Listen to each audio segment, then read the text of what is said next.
One of my favorite watercolor techniques is to use the wet into wet technique. Alright, to get started, let's use a little water to loosen up the paint.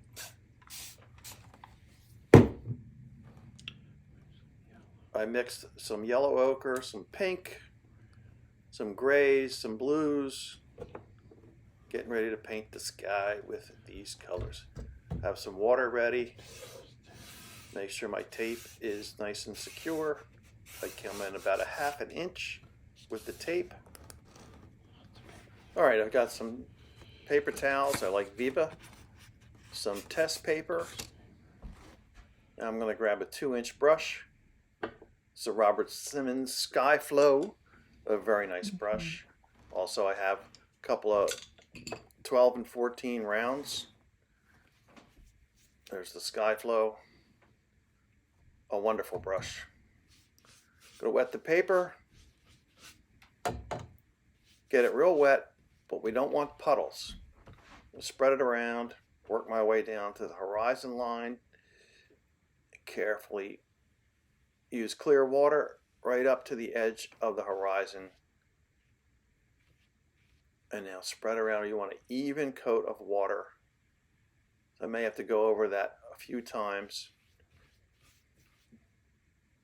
Looks pretty good. Yeah, I think I'm ready to start painting. Oh, I need to clean off the water from the tape because that might become an issue later.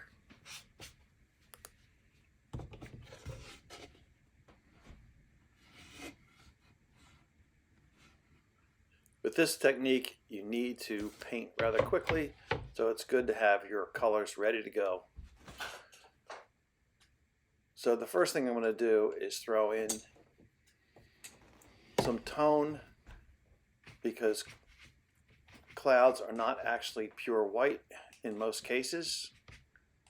So we're throwing in some blues, some grays, some tans, some pinks.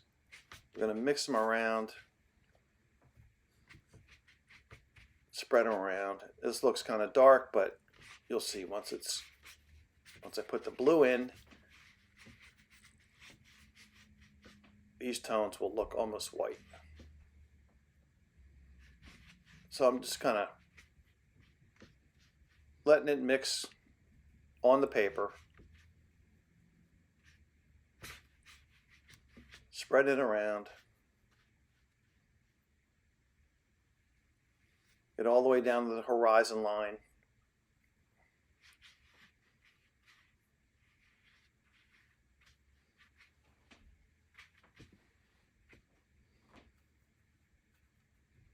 Add a little bit more.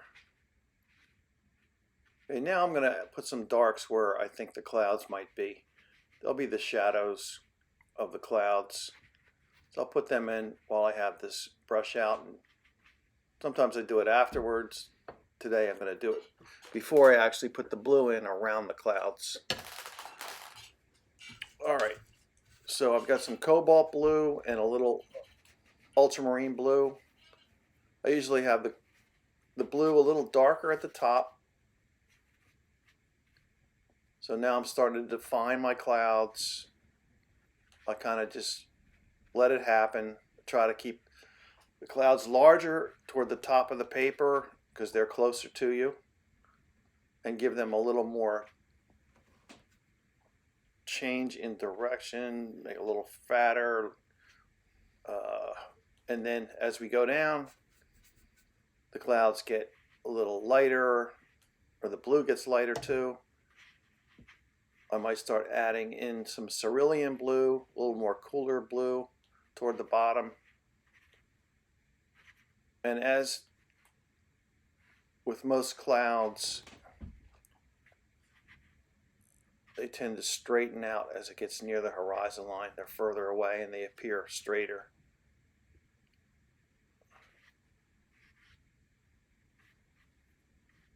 So I put some lines in, and then I just kind of see how it looks.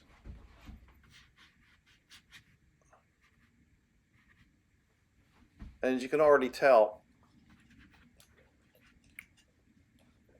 The clouds at the top look rather light. What I like about this technique is you get a very atmospheric look to your clouds. So now I'm just looking around to see if I need to fix anything. You don't want to spend much time with this because once the paint starts to dry, you need to stop. I suggest you practice this. I use scraps or the backside of paintings I don't like. See ya.